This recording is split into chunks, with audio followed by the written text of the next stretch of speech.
Hello guys, and welcome back to Strategic Command World War II World at War with our Axis playthrough. In the last episode, we progressed in March 13th of 1942. We finished up most of everything we need to do. Most of what remains is with Japan. Lots of little things remain, such as, for example, say, moving this army over a touch. I probably won't do a blitz attack with the 37th Army, because I don't want to lose that elite reinforcements for only 4 kills. The prepared attack will probably look a lot better. We're getting very close to taking Chungking.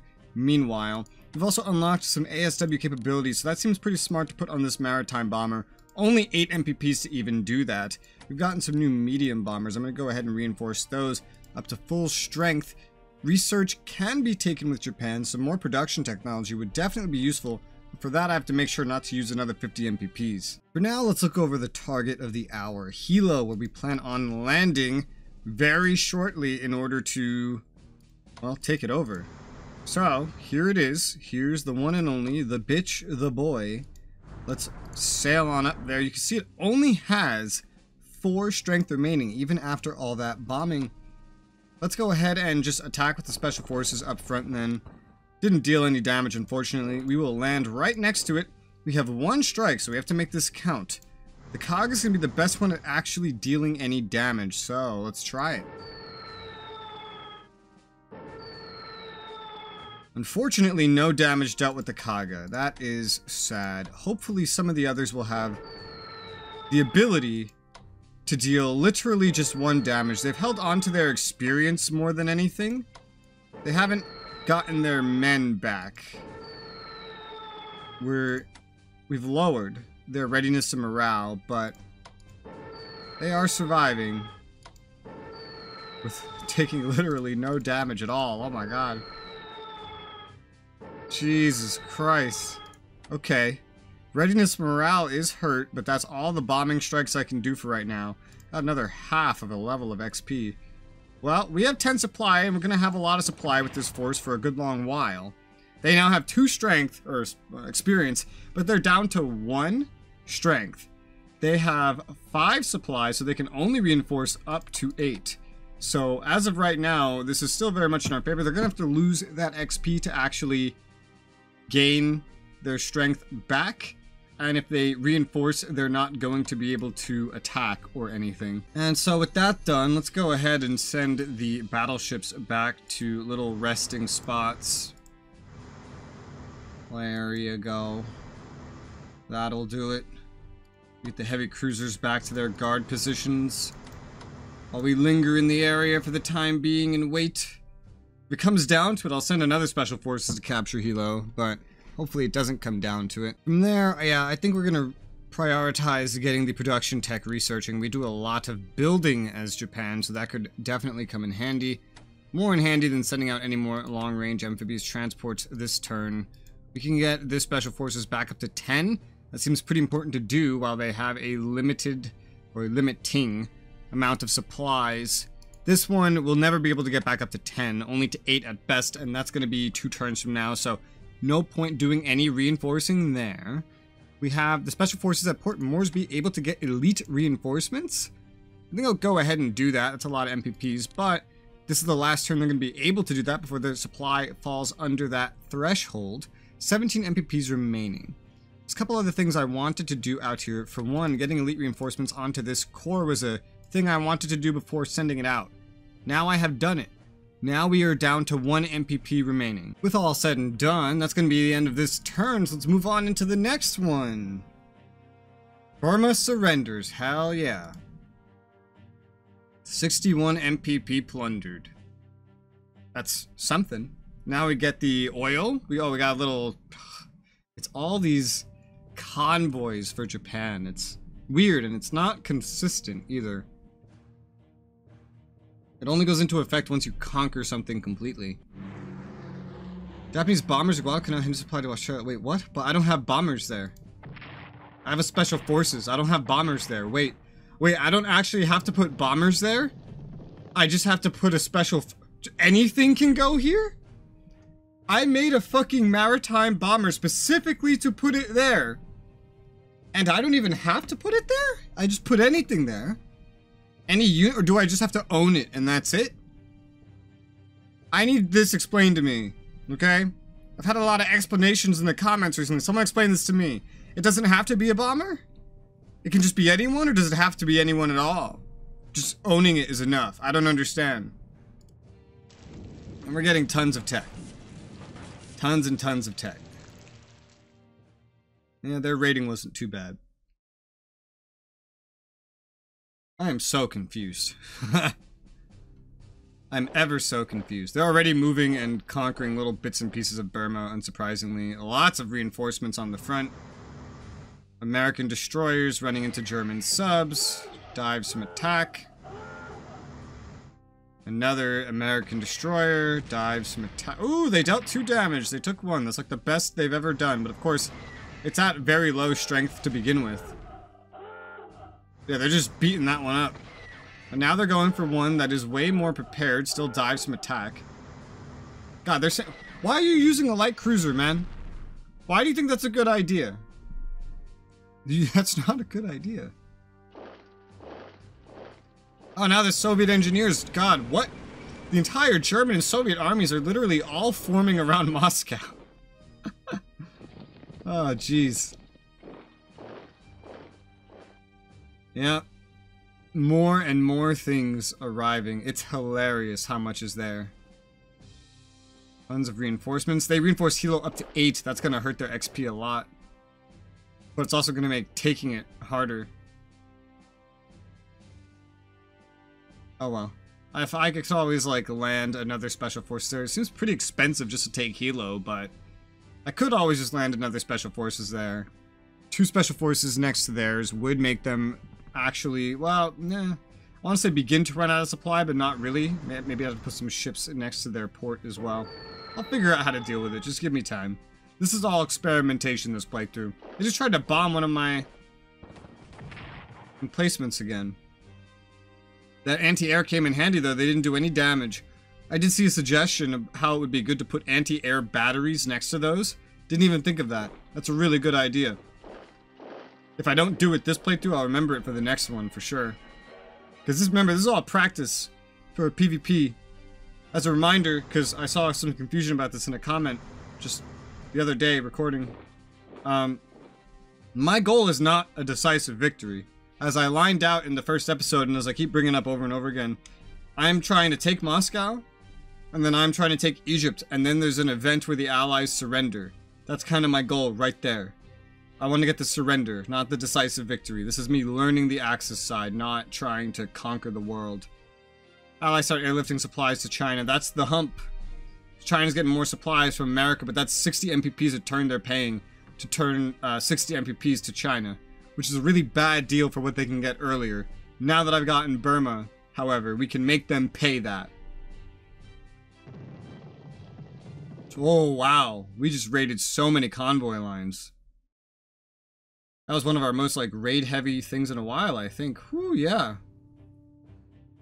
Raid on St. Nazaire, poured out of action. Oh, right, St. Nazaire. Oh, I remember that. That's bad for us. Poor in reading. Why is there a British submarine? What? Poor in Chittagong. To ensure an Axis victory in the decisive conflict in the East, it would be advisable for us to send an expeditionary force to serve alongside our German allies. Given your approval, this force will consist of a headquarters unit, 2 corps. It will cost us 400 MPPs at 40 a turn for 10 turns. We'll deploy near Warsaw for service on the Eastern Front. Quite frankly, I don't think that we need Italian troops on the Eastern Front. However, 400 MPPs for a headquarters unit, which I don't think I can even deploy any more of, and 2 corps. That's a steal. A corps is 150 each. That's 300. A headquarters 350. That's 650. Even with like max production cost reductions, this is a steal. So I'm getting it. Oh, and it's immediate. It's just fucking instantaneous. Well, I'm happy I did that. Yeah, dude. An HQ that I wouldn't have gotten otherwise. And 2 additional corps. Italy didn't have enough troops, and I didn't have the MPPs to get them more troops. This gives me them at half price, basically. Well, not exactly half price, 400. but at a pretty good discount. And I get to spread it over time. I get like a payment plan. And so that's better. So let's look at Japan first this turn. Now, still looking at Chungking, we got 3 cores, one standing right on it. The core really isn't going to be the difficult part about getting onto this hex this turn. What's going to be difficult is this army. This army being here is going to have the most effect on our ability to move out of anything. So this army has to die. It is max entrenchment, but we have a very elite army right next to it. We've been ready for so long with this army. I think it finally has a chance to do something. And now it doesn't need to kill this army. It just needs to do enough damage to lower its zone of control. That is very important. Additionally, having some kind of bombing on the Xi'an core would be handy.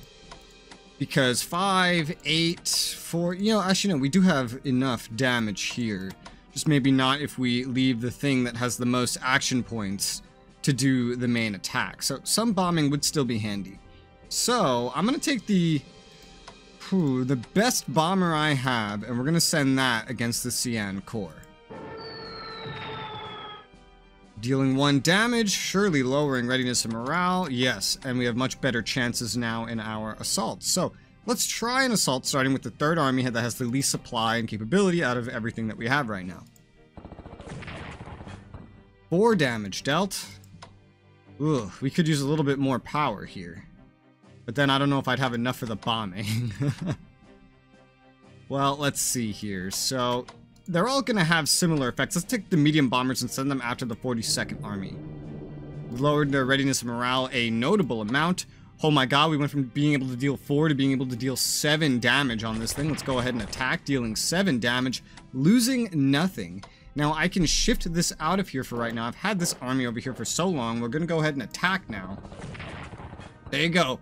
Making themselves useful even with no elite reinforcements. Now have 2 XP. Just took out the enemy here like it was nothing. What's supply look like around here? Not perfect over here, but we can now push forward to kind of extend our reach here. If all goes well, it should get better. I want to really just make sure I have someone that has like 2 capability to move, 2 action points instead of 1. So that's why I'm trying to min-max my bombers a little bit. Let's go ahead and try another bombing on Chungking with our less experienced tactical bombers. 1 damage dealt, okay. And now apparently we have the capability to kill this core. Let's try it, and we did it successfully. 4 damage dealt, enemy at Chungking gone. Yeah, we needed this one to be able to move in, because there's still somehow a zone of control, even though there's no more armies, only cores. Well, that's fine. 100 national morale value, separate to it being the capital, 15 MPP's value, 12 supply on it. We're going to move forward. We're going to take this now. And voila, we've taken Chungking. We just took the Chinese capital. Min-maxing our armies. We finally got to push in, kind of collapse on multiple fronts, meaning our units are going to get really spread out and in much different situations very soon. Paratroopers going to move forward and claim this mine. 15 national morale value, 10 MPPs at full strength. Nice. Also, the 13th Army will move forward and claim Chengdu for us. So now we have more supply potential over here, leading up towards Lanchao from this approach. But we're probably not going to use this approach. We're probably going to use this approach mainly. So let's also take the 5th Corps, move that down to Amoy, get it ready to be shipped out somewhere. We're going to reinforce the 17th Korean Army because they've done everything they can do over here for right now. The Chinese have a lot of Indians around Kunming that may start to shift their attention to Burma now that it's fallen into my hands. Additionally, we have more units deployed, including the Bangkok Corps for Thailand. And so we're gonna deploy this right here, but at the, what is this called? The 3 something pass. And we're gonna send that up into Burma alongside the 14th Army because the Indochina Expedition Army, I'm probably just gonna force march it here. It's gonna force march its way down south behind the safety of the 21st Army. It's gonna link up with them, and the 2 of them are gonna push forward on this 2 hex wide thing and attack through Kota Baru all the way to Singapore. They're going to take care of that now that I've cut off the Burma road, thus causing the Allies to have to spend way more money every turn just to supply China with more MPPs that they will inevitably lose to the Japanese. We're going to reinforce the 1st Air Army fighters because, well, might as well. from where they are. There's no point to not. We have two experienced armies up front staring down at cores and also at Yan'an. There's just so many cores here. We might want to chew through some of them if possible. If we get lucky, we can definitely kill this one with these two armies this turn. That would be a nice thing to accomplish. This is the only one we really have a chance to do that too. It should be a productive use of time. I don't really know. We're going to reinforce the second Kwantong army though. It's in a good spot to get reinforced. Obviously, I eventually want to set up to take Yan'an eventually, but as of right now, I don't think these two guys swapping in and out would be able to do enough damage. So, I will, for now, just focus the L Corps. Let's start with the 11th Regional Army. Dealing 5 damage, taking none, and finishing off that corps with the 6th Army, taking no damage at all, wiping out an enemy corps. That seems pretty good to me. The Chinese are down to 62% morale at this point. The 17th Army is currently going to have a problem getting this far due to the zone of control, which is not made any better by this river right here, but there isn't a river here. So it takes 3 to get across the river onto this hill. What I'm hoping, but what may not end up being true, is that if I'm at least on this side of the river, I'll be able to get here. Maybe not immediately, but if I attack, swap, attack, the zone of control here might be lowered enough to get this one in there. So for now, I'm just going to move this one west so that it's just north of Xi'an in preparation to use it in that capacity. Next, I've been avoiding taking this casualty for a long time, but I'm finally going to sacrifice whatever one I have to lose to make any push against these engineers that have been here since Xi'an. So let's go ahead and attack, dealing 6 damage, taking 1 pretty much exactly as promised. So that's the result I was expecting and hoping for. So we've weakened them greatly. They'll have to reinforce them. Their entrenchment's down a little bit. Readiness and morale isn't going to recover very greatly if they're just reinforcing, especially now that all this stuff is happening next to them. So I'm also going to take the 3rd Army now. It's maybe a little risky, but we're going to do it anyway. We're going to move across here and essentially cut this corps off. And then we're also going to attack it with the blitz attack from the North Chinese Front Army, dealing 3 damage instead of the 2 we were supposed to, so that's really good. And now they only have this mountain pass remaining to them, with a lot of zone of control stopping them from moving. I don't think supply will really reach them very well from this point, and none should reach this guy right now. So they should start taking attrition losses and be really, really easy to kill next turn. 2 more cores to wipe out pretty easily. I'm going to operate the garrison at Shanghai, 3 MPPs, to bring it up here, because as armies start to move, we're going to need something blocking this off, ideally placed here to capture or cover both Yan'an and this spot at the same time. That would be the most efficient thing to do. And then we're going to transport the 16th garrison here, which we want to make sure we avoid this. Let's move it then right here first, because it was pathing me right through this thing. Let's move it then directly northwest. Land that bitch in Shanghai, and he's good to go. And now we can deploy the new garrison that I've made, 17th garrison at Nagasaki, I guess, yeah. Just gotta be very careful sending things out from Nagasaki until we can deal with this a little bit, which I can get close to being able to do by upgrading this medium bomber with everything, because I want it to have everything, but also naval weaponry, which I usually don't do, so that it can kind of take care of this by itself before it actually heads over here to join in the more important stuff, or wherever the hell it's going. It was gonna go somewhere, I don't know where, but wherever the hell it's going. Also, figure I should mention this because I've kind of been skipping over this. I haven't attacked with these special forces yet against Corregidor and Wainwright HQ because it's been losing supply every single turn, and I didn't need these special forces to be available because we didn't have the MPPs to really make use of them. So I just thought I would starve out the Wainwright HQ rather than potentially lose any of my forces, and next turn it will be at 0 supply and thus very easy to hurt. I will send the 21st Army down southeast towards Kota Baru. It doesn't need the help immediately, I just wanted to make sure health was coming, but we have zone of control to kind of block this off anyway, so let's go ahead and just do a blitz attack against Kota Baru while we still have them at very low readiness and morale. Easily doing like 4 damage and getting some experience that I don't think we had just a moment ago. So that's nice. Our next prepared attack will be even stronger, especially by that point we should have the Indo Expedition Army. It should be there. Maybe, or maybe just one behind. But it should be in generally the correct location anyway. Also, hey look, the DEI thing is going. That's good. That's our biggest convoy. So we're gonna need maritime bombing around here to just guard all of this.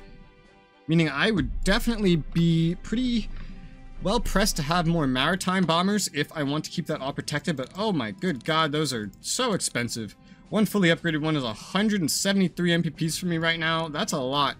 That would be saying, okay, I'm not going to do anything else with like invasions or anything at that point, just specifically getting stuff to hunt subs. I have a medium bomber here with naval weaponry. I have the maritime bomber here.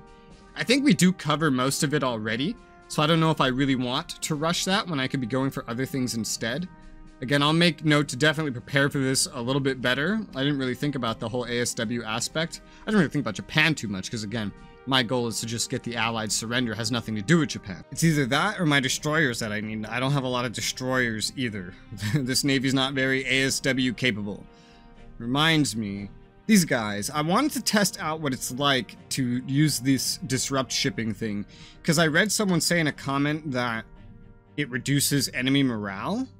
I did not know that. The game did not communicate that to me, so I thought I would just test it out and see what kind of results I get. So I'm going to move the I-15, I guess basically right there. And I'm going to move the I-19 over here next to Wellington, which there's no enemies near anyway. And hopefully that affects things. It only told me that it affected supply. And that's generally what I've known it to do with the ones around France, is affect supply. Not MPPs, but who knows? Maybe it does. I was specifically told that for these ones in the comments.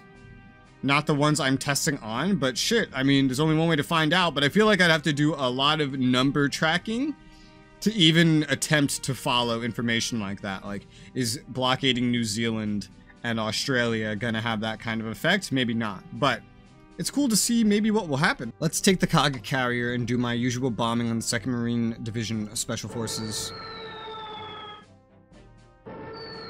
No impressive feats even with that one, but some slight reduction to enemy readiness. We're just going to attack with the special forces we already have there, dealing 5 damage. It's definitely more than we were supposed to deal. And no one else seems like they're going to really deal anything. They also really don't have to. The carriers have basically done their job. At this point, just getting more special forces out and about would solve the rest of the problem. Now, how do I spend the majority of my points? I think I'll do research. That seems good. More ASW capability would be really nice, given what we're dealing with. So 150 MPPs? Yeah, let's do that. It leaves me with 85 MPPs. Okay, so we're gonna try to get these carriers and whatnot leaving. And they can find some safe points, such as where the battleships are, to get out and about from Pearl. Some of them might need to move extra fast to do that, namely just the escort carriers. So let's just casually move all these battleships out from here for right now. And let's try moving a fuck ton of these carriers. I know like the Kaga's not going to make it. They don't all have to go right now. But the idea is to get them all back to Japan where they can fully retrofit and then maybe even help against the submarines or any other offensive things I might have planned, such as maybe going for Australia or something, which is entirely optional in my planning. So let's try it. Let's see. The Zuikaku can just make it right down to Roy Namur just normally.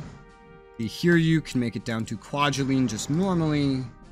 We have the Akagi. Zuiho. Soryu.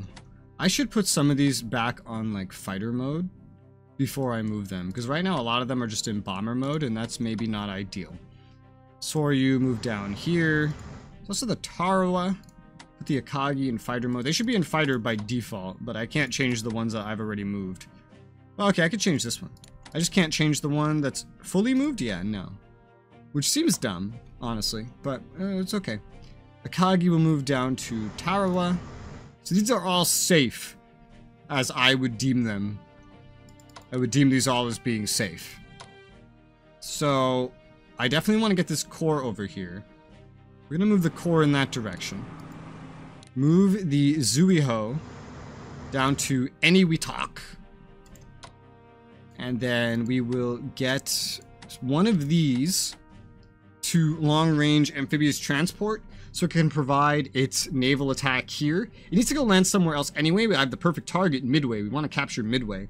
It's not an important target in terms of morale, it seems, but it would give me that Japanese bomber effect, I guess, just by owning it or just by having someone on it based on what I learned earlier.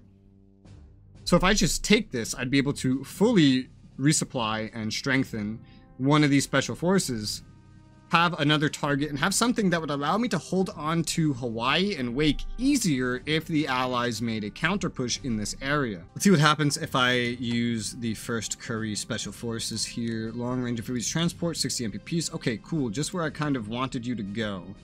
So then I can send you right here. Then I can land. Yes, land the Corps in Honolulu. The 22nd Corps will be the official defenders of Honolulu. The Kaga, having used its turn, will take cover in one of the Pearl ports for the time being. Just so it's safe, we're going to move each destroyer in here as well, kind of get them their anti-air upgrades and anything else. I can give them ASW. That's the big one. They want to have some ASW for sure. We could do that here, and then once they get west, they can immediately go into ASW mode. I'll leave a light cruiser and these heavy cruisers to kind of block this entrance a little bit more, just in case. And then we'll also figure out something to do with all this other stuff. The battleships can basically just go back like immediately, but I want to leave them in the area just in case some shit goes down. So let's kind of arrange our battleships here to be around the carriers. And so we'll send a heavy cruiser down towards those as well, just kind of in a big pile. So we still have the fleet kind of moving together as a fleet so they can assist each other if need be, because there's a lot of valuable assets. It'd be very weird to get them taken off guard. We're gonna have the Kimura HQ move forward 2 little spots here just so they're not in range of this, but they're still moving towards Kweichow, so we can maybe put them in Kweichow, put Takagi up by Chungking, or moving up there anyway. We can provide better support to anything that might push around here. Who knows, we might use this path as well. I don't know, they can't possibly defend a gigantic circle too well. Just depends how many forces we commit over there. I have no problem chewing through them, however. Chewing through them is really, really easy. The 2nd Air Army fighters will go down to Wuhan, so they always have supply, even if they're not covered by any HQs, which we've been having that situation with a lot of our bombers and other air forces over here on this front. We just have so many units up here that there's not even enough German HQs to take care of them all. Theoretically, at this point, I would just want to move forward the von Bock HQ, and that would leave all these other ones kind of high and dry if we didn't have this one here, though. But there are no other German HQs. We can make more German HQs, and, you know, I think, yeah, let's say I think a lot of these other HQs haven't even been replaced with more effective leaders yet. They haven't. They haven't. Because Von Runz is like the best one over here. He's rating 8. We have a rating 9 and 10 that we can put in here. Maybe like Von Kukler, Von Lieb can be replaced. But realistically, we could just as easily purchase some more HQs, which honestly, we kind of need to cover everything. Because as you see, we have so many units now, we don't have the HQs for them. Part of it might come down to how Von Kukler's hurt, but Germany definitely needs more. That's something to deal with. Not right now, though. Right now, it's a matter of, is there anything else to do with Japan? Yes, we want to give elite reinforcements to this corps, get that up to its max. It's the defender of Yangkou, and so that's going to protect it from these guys coming down south. We have a corps protecting from them going east. It's been here forever. We're not necessarily going to push forward onto this unless they start moving, because there's like 2 armies, a corps, and an HQ here that are here and not defending Lanchao and not on a railroad to go back to Lanchao. If they feel determined to protect Paotou here, I will let them protect Paotou, because that actually works out very well for me. And with that, I believe I'm done with Japan's part of this turn, and I believe we're out of time for this episode. So, thank you guys very much for watching, and I'll see you on the next one.